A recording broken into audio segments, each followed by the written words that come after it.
नमस्कार दोस्तों, आइए सुने कहानी प्रार्थना, जिसकी लेखिका है मालती जोशी जी। ये कहानी हमारे समाज की एक बहुत ही घृणित सच्चाई की ओर इंगित करती है कि हमारी बेटियां अपने घर में भी सुरक्षित नहीं हैं। दोस्तों, यदि आपको मेरा कथावाचन और कहानियों का चुनाव पसंद आता है तो प्लीज़ मेरे इस चैनल को सब्सक्राइब कर लीजिए और मेरी कहानियों को लाइक और शेयर।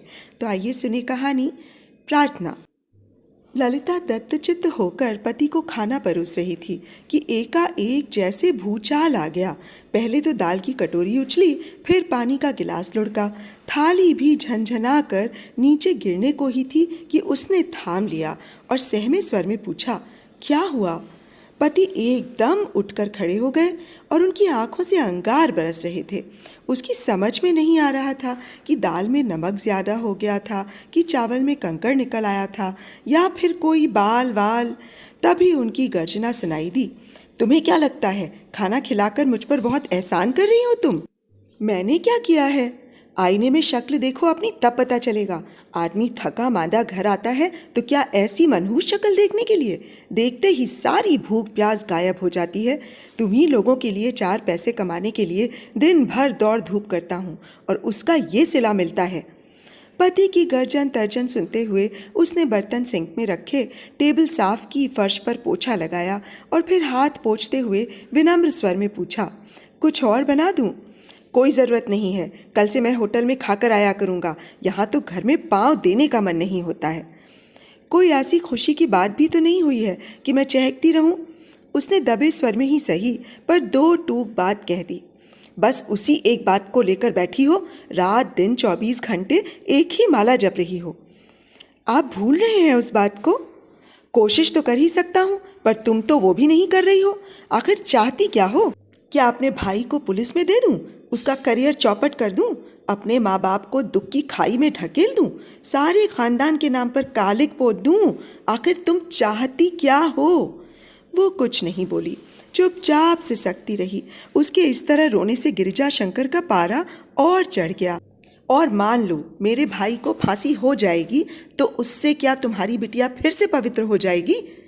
पति की बात कान में पड़ते ही ललिता का निःशब्द रुदन एकाएक थम गया।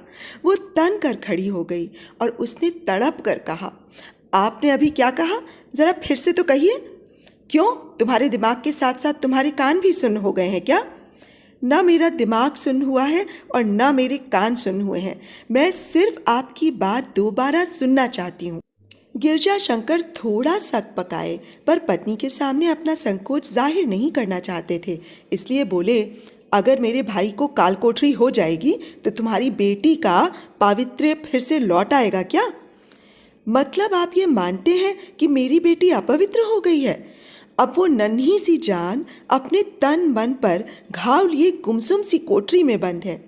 उसे डॉक्टर के पास जाने तक की इजाज़त नहीं है और जिसने उसकी पवित्रता भंग की है, चाचा भतीजी के रिश्ते को कलंकित किया है, वो पाक साफ हो निर्द्वंद घूम रहा है। अपने अन किए अपराध की सज़ा मेरी बेटी भुगत रही है, जिंदगी भर भुगतेगी। और वो, उसे भी पछतावा है, घोर पछतावा है। ये मत सोचो कि उसे सज़ा नहीं मिली है।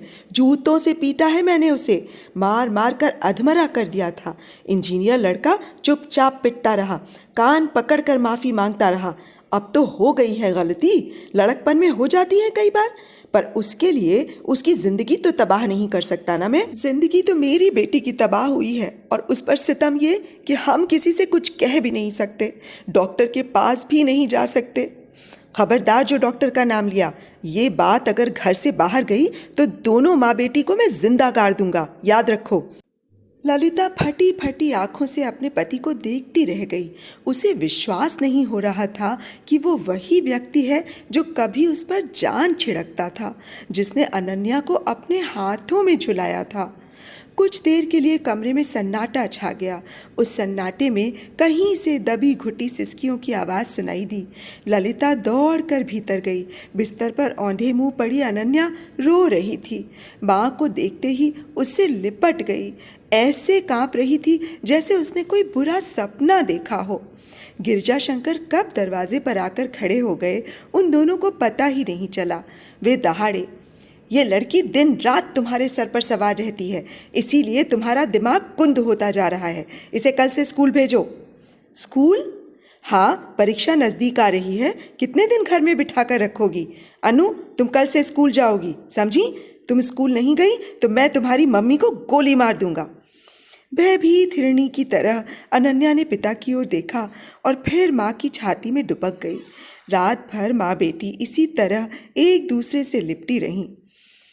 अनन्या बार बार कह रही थी, मम्मी पापा से झगड़ा मत करो, वे तुम्हें गोली मार देंगे, फिर हम अकेले रह जाएंगे ना, तो चाचा फिर।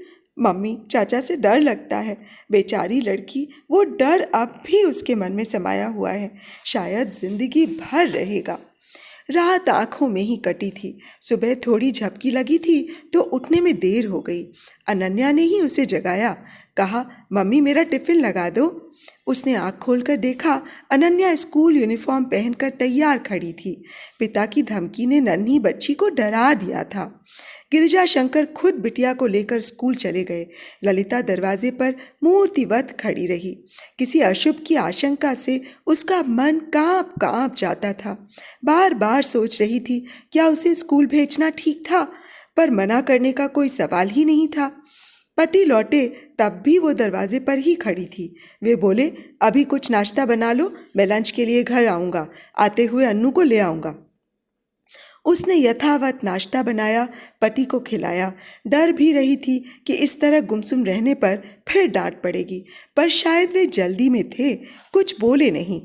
वे निकलने को ही थे कि फोन घनघनाया। क्या? उन्होंने इतनी तेज आवाज में कहा कि वो कांप उठी। क्या हुआ? वे फोन पर ही बरस रहे थे। लापरवाही की भी हद होती है। जब उसकी क्लास ग्राउंड फ्लोर पर है तो वो छत पर गई कैसे? और गई तो किसी ने रोका क्यों नहीं? क्या हुआ? अनन्या छत से गिर गई है। क्या? वे लोग उसे अस्पताल ले गए हैं, जाकर देखता हूँ। मैं भी चलूँगी, उसने दबे स्वर में कहा। तुम वहाँ जाकर क्या करोगी? आप ही जाकर क्या कर लेंगे? जो कुछ करना है तो डॉक्टर को ही करना है, उसने साहस जुटाकर कहा। मेरी बेटी मरने के कगार पर है, मैं ज़रूर जाऊंगी, पर खबरदार जो वहाँ मुंह खोला। वो चुपचाप गाड़ी में जाकर बैठ गई। इस समय किसी तरह की बहसबाजी करने की उसकी मनस्थिति नहीं थी। दरवाजे में ताला वगैरह भी पति ने ही डाला। अस्पताल में जाकर देखा, स्टाफ के 3-4 लोगों के साथ प्रिंसिपल मैडम भी मौजूद थीं। अनन्या कहाँ है? उन लोगों ने व्यग्रता से पूछा। भीतर है, डॉक्टर एग्जामिन कर रहे हैं। पतिदेव ने फिर दहाड़ना शुरू किया। आप इस तरह देखभाल करते हैं बच्चों की? वो छत पर गई और किसी को पता भी नहीं चला। इतनी मोटी फीस लेते हैं और धेले भर की सिक्योरिटी नहीं है। अगर मेरी बेटी को कुछ हो गया तो मैं पूरे स्कूल प्रशासन को कोर्ट में खींचूंगा, कह देता हूँ, ईंट से ईंट बजा दूंगा। उत्तेजना में उनके शब्द उल्टे सीधे निकल रहे थे। जब वे कुछ पल सांस लेने के लिए रुके तो प्रिंसिपल मैडम बोली, आप बोल चुके, अब ये सुनिए ज़रा। उन्होंने मोबाइल ऑन किया। अनन्या, तुम छत पर क्यों गई थी? मरने के लिए। मरने के लिए? क्यों? पापा मम्मी को गोली मार देंगे, मम्मी मर जाएंगी। चाचा, फिर चाचा से डर लगता है। गिरजा शंकर ने मोबाइल छीनने की कोशिश की, पर प्रिंसिपल सावधान थी। उन्होंने उसे तुरंत पर्स के हवाले कर दिया। आपको शर्म नहीं आई उस मासूम बच्ची की बात रिकॉर्ड करते हुए? कभी कभी अनचाहा काम भी करना पड़ता है। 15 साल से इस पद पर हूँ। आप जैसे अभिभावकों से आए दिन पाला पड़ता रहता है। अपने बचाव के लिए कुछ ना कुछ तो करना ही पड़ता है। आप जैसे संभ्रांत घरों में क्या क्या जाने। पहले इसे संभालिए। सबका ध्यान एकदम ललिता की ओर गया। उसकी पुतलियां उलट गई थीं, मुंह से झाग निकल रहा था, पीपल के पत्ते सा कांप रही थी वो। अनन्या की टीचर्स ने दौड़कर थाम न लिया होता तो खड़े खड़े ही गिर जाती। पिछले 15 दिनों से असहाय मानसिक यंत्रणा झेल रही थी बेचारी। वो बेटी के तन मन की पीड़ा को मन ही मन भोग रही थी। पति के आवेग के कारण ओंठ सिलकर सब कुछ सह रही थी, पर आज के हादसे ने उसकी सहन शक्ति को तार तार कर दिया था। उसके बेहोश होते ही एक हंगामा बर्पा हो गया। तुरंत ही स्ट्रेचर मंगाया गया। गिरजा शंकर 4-5 कदम उसके साथ साथ गए। कहना चाह रहे थे, प्लीज कुछ बोलना मत, पर फिर सोचा अब छुपाने को रहा ही क्या है, बच्ची ने सब कुछ तो उगल दिया। हताश होकर वे लौट आए, बरामदे में पड़ी बेंच पर बैठकर दीवार से सिर टिका लिया और आंखें मूंद ली। मन में जैसे एक अंधड़ चल रहा था, दिमाग पर कोई हथौड़े बरसा रहा था। सर, एक मीठी सी आवाज़ कानों में पड़ी। आंखें खोलकर देखा, अनन्या की क्लास टीचर मिसेस थॉमस सामने खड़ी थीं। डोंट वरी सर, अनन्या ज़रूर अच्छी हो जाएगी, हम सब मिलकर उसके लिए दुआ कर रहे हैं। थैंक्स, उन्होंने घुटी सी आवाज़ में कहा। आप भी दुआ कीजिए सर, गॉड इज़ ग्रेट, वो भलों की प्रार्थना ज़रूर सुनता है। आप भी प्रार्थना कीजिए सर। वो भी प्रार्थना कर रहे थे, पर वो प्रार्थना क्या बेटी की प्राण रक्षा के लिए थी? तो अभी आप सुन रहे थे मालती जोशी जी द्वारा लिखी एक कहानी प्रार्थना। दोस्तों, ये सिर्फ एक कहानी नहीं है, ऐसी घटनाएं हमारे समाज में होती हैं। बहुत कम घटनाएं प्रकाश में आती हैं, ज़्यादातर तो घर में ही दबा दी जाती हैं। मैं ये नहीं कहती कि सब एक जैसे हैं, इनका प्रतिशत बहुत ही कम है, किंतु जो भी हैं उनसे हमें सावधान रहने की आवश्यकता है। तो अब मुझे इजाज़त दीजिए दोस्तों, कल फिर एक नई कहानी के साथ आप सबके सामने प्रस्तुत होने के लिए। तब तक के लिए नमस्कार।